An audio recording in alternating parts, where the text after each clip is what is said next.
they're the people that listen to us. They're the people that empathize with us. They're the people that say, I'm so glad you're here. It may be the only smile that you get in a day, right? Like, I think the people in these industries provide tremendous impact for our communities.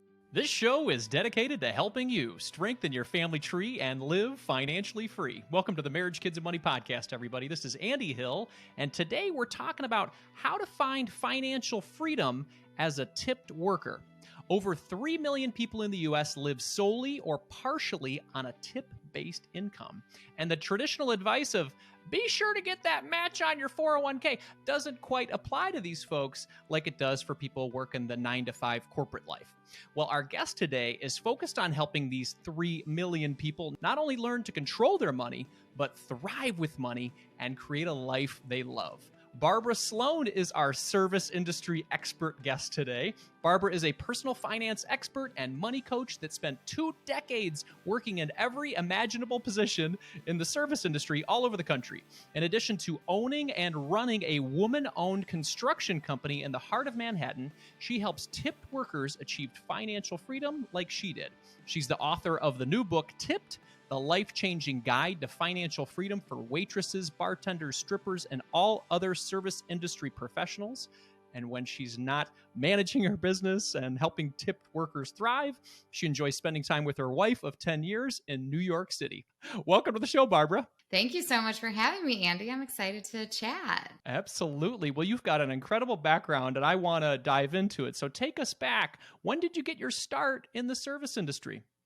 Yeah, I didn't realize this until after I had finished the book, but I had actually got my first job working for tips when I was 10 or 11. I had a paper route. And I had kind of forgotten that I enjoyed tips while I was a paper girl. Like around the holidays, I remember getting like $1 or $5 from people who were on my route. And I remember feeling very, very rich. I worked at a couple of little restaurants when I was in high school as well. Like, I don't know if anyone remembers the A&W roller skating waitresses, car hop style for like hot dogs and root beer. But I worked at an A&W doing that. And so those were kind of like here and there jobs. I had a bunch of jobs while I was in high school. But where my service industry career really took off was we have these moments in our life that kind of like punctuate the big moments. And when I was 19, my dad passed away. And there was a big moment for me. My mom had left home when I was 12. And so my dad was my primary parent for majority of those years. And, I have a lot of respect for both of them. And they both absolutely did the best that they could as parents. But there were substance use issues and lots of stuff happening in my house growing up. And when my dad passed, the house ended up getting sold, but I was just not ready to let go of that house. And I remember writing a letter to the person who had purchased it. And I was like, listen, this house means a lot to me. I'm still grieving. Is there any chance I could buy it from you? And this was 2004. So I'm not sure if you remember what was happening with the markets. No, 2003. But they would give a mortgage to anyone. So I was 19, 2003. I took out a mortgage for more than twice the value of the home. I'm not even sure how that was possible. And got myself into some serious, serious debt. So at 19, I had this mortgage. I had this big car insurance or car payment. I had taken out over a dozen credit cards to try to build the house back up to be like, I was working through my grief, and how I was doing that was restoring my childhood home. And this was before YouTube and before Pinterest. And so I was at the library looking up how to do things and putting myself really deep in debt to kind of just tackle that grief. About a year later, sort of after we had finished the house, the grief started to subside. And my life felt so serious. It felt so hard and so serious. I had all this debt. I was in this house that I really didn't want. I just, wanted it for the time. And so I ended up selling the house, moving to California, and getting a job in the service industry because I needed something that just felt easy. And, what I realized after losing my dad was just life was so precious and so short. And we should be doing things that make us feel joyful and connecting us to other people. And that was what the service industry was for me. It was a job that felt fun and easy, and I got to be myself. and I got to connect with other people, and it just checked all those boxes. And so, yeah, I leaned in hard, and I loved it. That's incredible. Well, thank you for sharing that with us all. I remember getting a mortgage in 2004, and I definitely should not have gotten one because I was consumed by my house at an early age at 22, just being like, okay, this is what I'm supposed to do. Then you just feel Hmm. trapped. And I did not like feeling trapped by my home. So it sounds like you went to California for a little bit of a break. So, what kind of fun roles did you have that you enjoyed there in California? Yeah, so when I was in California, I worked a bunch of jobs. I've had two career paths that I've worked pretty much in tandem: service industry in the day and construction in the day and service industry at night, or dirt in the day, dirty in the evening, as I like to say. So I worked for a developer out there, but I also had side jobs. I did catering gigs. I was a bartender. I was a waitress. I moved to Vegas about a year after the first time I lived in California. When I was in Vegas, I was a showgirl. I was a bartender. I started learning how to do flair bartending. And then from there, I moved to Boston, where I started dancing more regularly. And yeah, so I have ran the gamut of different service industry jobs that I've done. When I was in Boston, I worked at Fenway Park as well. And I moved to New York, and I became a coyote at Coyote Ugly. Like I have done every type of service industry job aside from probably cutting people's hair and driving taxis.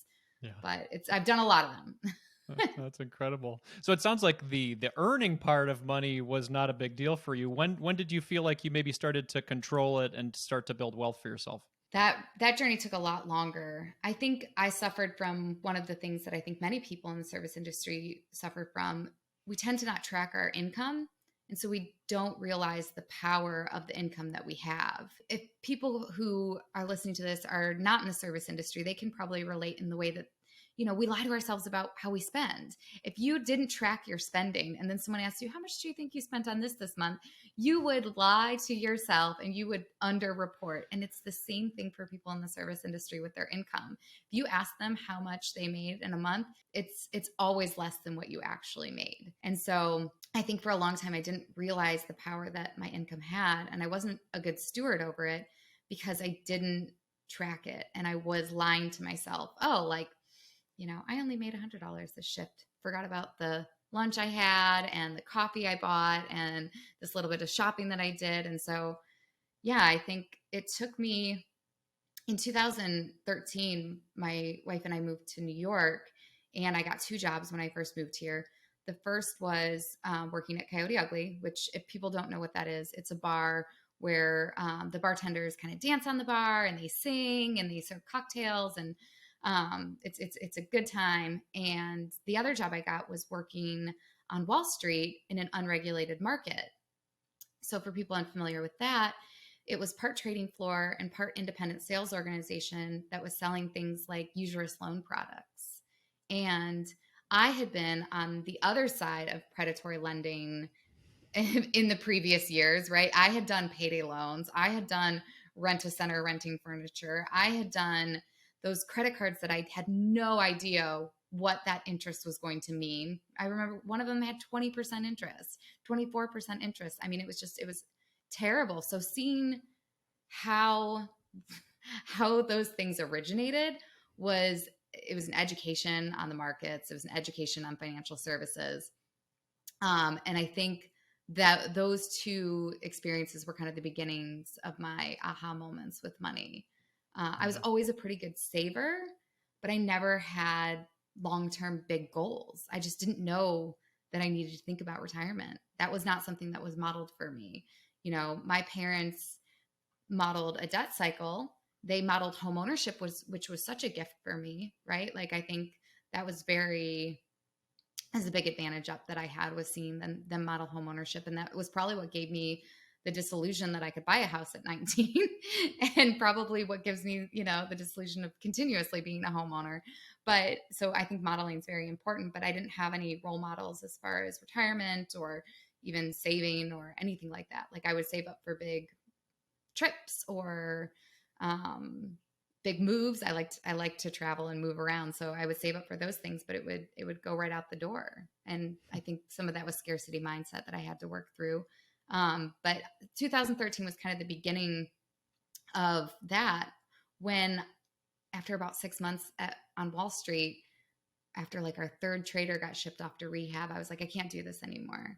This is way too toxic of an industry for me. So I went back to construction, and I became employee number 4 of the company that I now own. And in that company, I was tasked with setting up the HR department. I was tasked with setting up accounting and finance. And I had never had an HR person before. So I didn't know what they did. And I didn't know what any of these benefits were. So I had to start Googling them. I had been researching them. Like, I didn't know what a 401k was. I had only ever had health insurance once. And so on the other side, we were working with these really high net worth clients on their biggest budgetary items, millions and millions of dollars. And to see how they thought about money and to see how they spent their money and their behavior with money, and realizing that even people with what I thought were unlimited resources were they were not. They were making careful considerations. And so it was in that moment where I was like, oh, seeing that mindset, seeing those set of systems and benefits, and seeing, how me and my peers were earning money and how different that was. I was realizing that these are the reasons that myself and my peers are left out of wealth building opportunities. We don't have these systems, we don't have these benefits, and we don't have this mindset or this financial literacy. And so that was when I realized I needed to kind of turn things around. It was 2014, and I started reading some finance books and trying to set up good accounts for myself. I started investing in 2014. I started saving in 2014.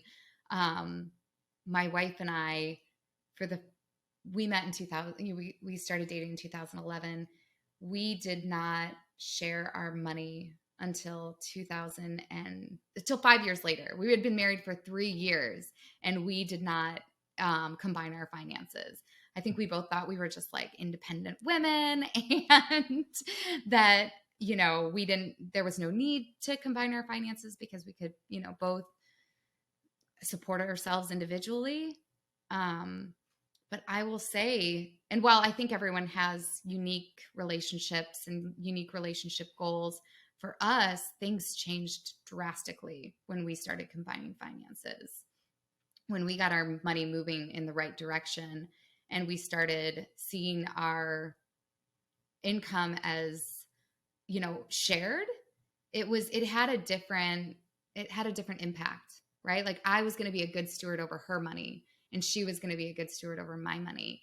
And together we had these goals. Whereas I think before we started combining money, we would enable each other. Like, if I had a good week, I'd be like, drinks are on me, going out's on me, vacations on me, clothes are on me, and vice versa. And so, but then when we started sharing it, we realized that those were not things that either of us really wanted or need. Neither of us we're not big spenders.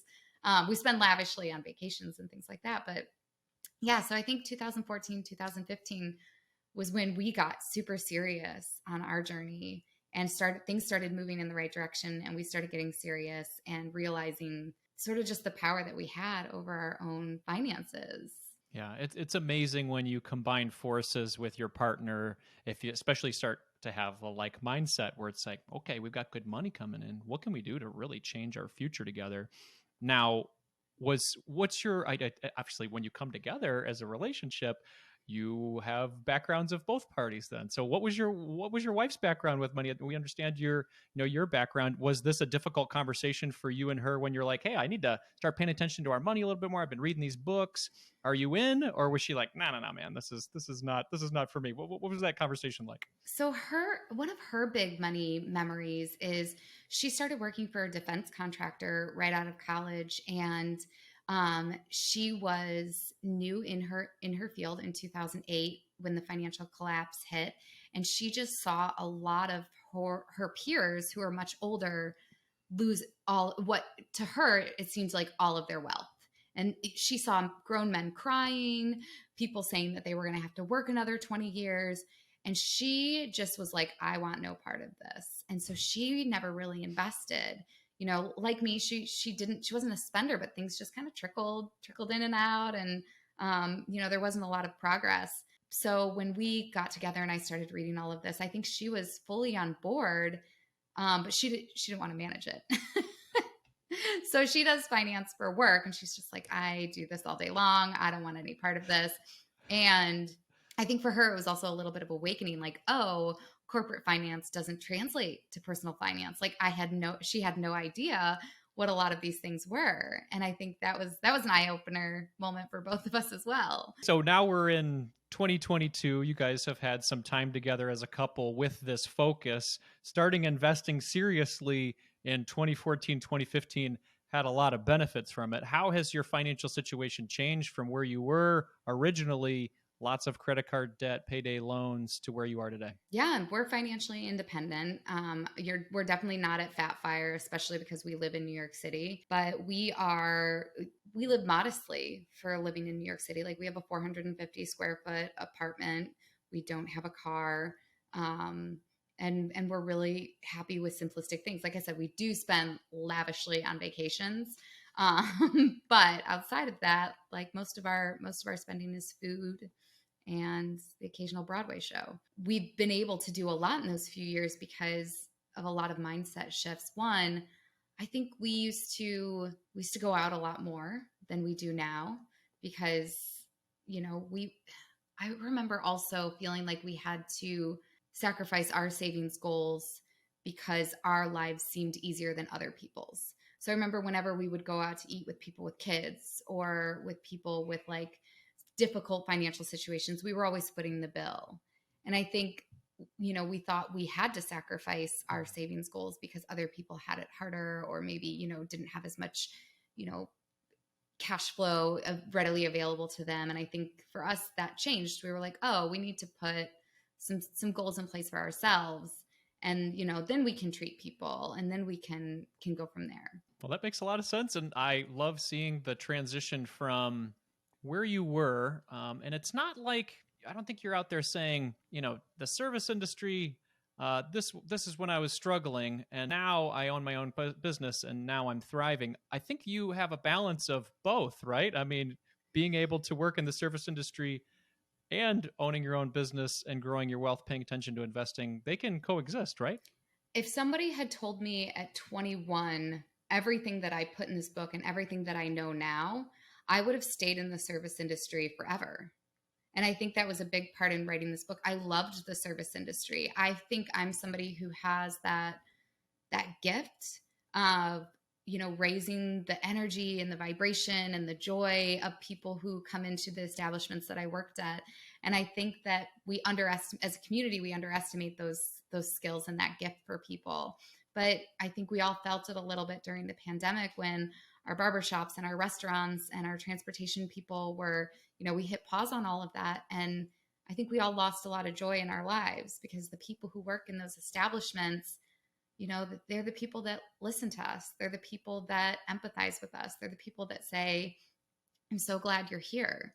It may be the only smile that you get in a day, right? Like, I think the people in these industries provide a tremendous impact for our communities. And I was somebody who loved giving that service, loved being that bright spot in someone's day, loved having unique and challenging and fun, feisty conversations with my patrons. And so I would have stayed in that forever. Absolutely, 100%. So my service industry experience, I didn't have any financial literacy. And that was a big part of why I chose to write this book, because I think that this industry has real potential. We don't suffer from an income problem. It's that these benefits and systems that most of Americans, enjoy are not available for people in the industry. Most Americans build wealth in two ways.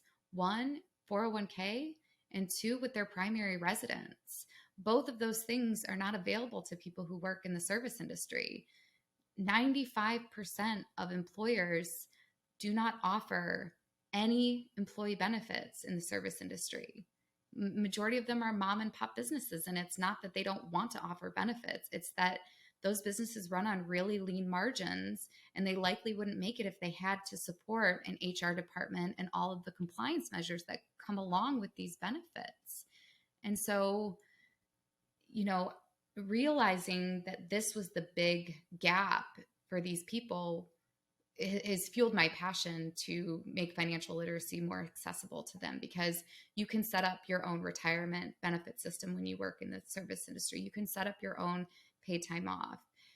A lot of people in the service industry don't track their income, and therefore they don't claim the appropriate amount of income or even claim income at all, which means that they are not eligible for traditional financing when it comes to purchasing a home. So they're left out of wealth building opportunities that way as well. Let's talk about those two areas then, Barbara, because I resemble that comment. Like I've built my wealth by investing in my employer 401k, Roth IRAs, HSAs, things like that. And then I bought my house and I paid it off. That's pretty much how we became millionaires. It's nothing exciting at all, really. It's like retirement accounts and a paid off house and some cash. So let's talk about how people can invest if the traditional ways that I went about it aren't available for people in the service industry. How can somebody who's listening to this right now say, hey, I need to start investing? I don't have any options like a 401k at my place of work. Where do they start? Yeah. So if you're working in an establishment that gives you a W-2, and even if you get paychecks that are like 13 cents or, $4 because your taxes eat them up, if you have that W-2 technically income, and you are subject to the $2.13 an hour federal minimum wage, which we can go into, then what you can do for retirement accounts is starting with an individual retirement account or an IRA. And you can, if you claim, the thing that I also like to add for people in the service industry here is that you cannot invest into a retirement account unless you claim income, right? So if you are in the service industry and you have to claim $6,000 in income in order to be able to invest $6,000 of earned income. I think that's very important for people in this industry to know that. And then once you max out your IRA, you then have to go to like a brokerage account. For other people who are on the 1099 side, which I think is a great option for people in the service industry, 1099 workers, sometimes it can feel as though your employer is taking advantage of you. But really, I think people who work in 1099 situations, it would be great if they got more educated on what they can do for themselves in that situation, because you have a lot more options for writing off business expenses, and especially with investment. If you are a 1099 employee, you have access to something called a solo 401k. And especially if you're somebody who thinks that you might be doing the service industry for a shorter period of time, say maybe you're a dancer or you're, doing something that's more on the entertainment side, then you want to fill those buckets as fat as possible, as early on as possible. So something like a solo 401k would be great. And same thing, after that, you can move on to a brokerage account. But there's lots of options to invest. You can still invest even though you don't have a employer provided retirement account. That's fantastic. Yeah, those are really great tips, everybody, to jump in. Now let's talk about real estate. I'm just thinking about the maybe predatory loans that both you and I were offered in 2003 and 2004. Now things have tightened up a lot over the past 17 years plus. How difficult is it for somebody in the service industry to get a traditional mortgage? It's difficult. It's especially difficult because people aren't either claiming their full income or claiming any income. And so what they don't know is that banks and lending institutions typically want to see 2 years worth of income. And so if you are thinking about potentially getting into the housing market and buying a home, you need to be really making sure that you're claiming all of your income and that you can prove that income, because they need to know that you're going to be able to be reliable for those mortgage payments. So that's my biggest tip for people in lending. And don't count yourself out, right? Like lots of people who earn low and middle income buy houses. If you are interested in home ownership, start going to open houses. Even if you don't know how that path is available for you, start having conversations with different lenders, start having conversations with brokers. There are all sorts of creative ways that people get into real estate. And so you won't know whether or not this is an option for you until you start heading down that path. I really, really encourage people just start going to open houses and having conversations. I love it. Now, Barbara, there's somebody listening and they're thinking, I've been in the service industry for a while. I'm barely scraping by. This system is set up for me to fail. There's no way I can become financially independent. What would you say to that person? I like to define financially independent and financial freedom first, because I think when I first heard those terms, I thought it just meant you were rich. And now what I know is that financial freedoms, it means that you have control over your finances and control of your choices. And those things are very important, and they're very within control of yourself. So you have to define what enough is for yourself first to know that you'll be able to get there. I love that example of the janitor who made $40,000 a year and retired millionaires. Like, it just shows you what's possible. Because if you're somebody who's working and you're not making even minimum wage on your tips, my biggest piece of advice for you would be to switch employers, switch the establishment that you're working at, try somewhere else. I never made minimum wage in a service industry job, and I worked all over the country. So I think try a different place, right? Like, it's how much you earn in the service industry is so specific to the type of establishment and the type of work that you're doing. Are you a busboy? Figure out a way that maybe you can talk to your manager about getting some shifts on the floor. Talk to your manager about training on service bar. See if there's ways that you can pick up some extra responsibilities. I remember going to the library and getting books of cocktails. This was before I was a bartender, and memorizing cocktails before I was a bartender.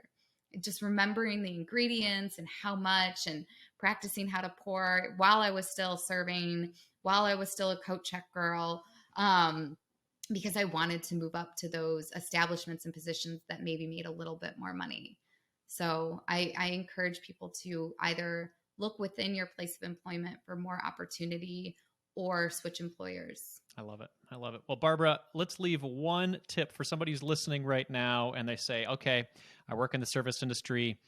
I'm just getting started with this financial freedom stuff. I want it. I'm interested. What's one takeaway that they can have following this interview to get started? Personally, I think the first thing they should start with is an emergency fund. I had what was called an F-up fund, which it was sort of like self-employment insurance. So like, if I remember one time I lost my billfold, which had all of my money for my shift in it, for all of my tables, all of my change, everything. I lost that billfold, and I made the situation a lot worse. It was my fault.